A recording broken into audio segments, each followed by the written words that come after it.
చతుర్భిః శ్రీకంఠైః శివయువతిభిః పంచభిరపి ప్రభిన్నాభిశంభోః నవభిరపి మూలప్రకృతిభిః త్రయశ్చత్వారింశత్ వసుదళకళాశ్రత్రివలయ త్రిరేకాభిః సార్ధం తవ చరణకోణాః పరిణతాః.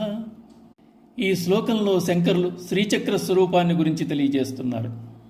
భగవతి నీకు నిలయమైన శ్రీచక్రం 4 శివచక్రములతో, 5 శక్తి చక్రములతో, సృష్టికి మూలమైన 9 మూల ప్రకృతులతో, అష్టదళ పద్మముతో, షోడశదళ పద్మముతో, 3 మేఖలావృత్తములతో, తరువాత చతురస్రము అందు 3 రేఖలతో మొత్తం 43 కోణములు కలిగి ఉంది. నవతత్వములు అనగా నవధాతువులు. అవి చర్మము, రక్తము, మాంసము, మెదడు, ఎముకలు అనేవి శక్తి మూలకాలు.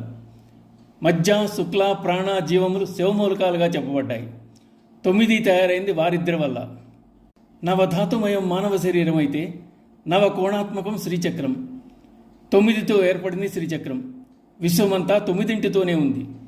ఈ 9 శ్రీచక్రంలో ఉన్నాయి. శివచక్రములు 4, శక్తి చక్రములు 5. పరిశీలిస్తే శ్రీచక్రంలో మధ్యలో ఉన్నది బిందువు, దాని తర్వాత త్రికోణం. బిందువు శివస్వరూపం, త్రికోణం శక్తి స్వరూపం. త్రికోణం అంటే ఇచ్ఛా జ్ఞాన క్రియలను 3 బిందువులతో కూడుకుని ఉన్నది.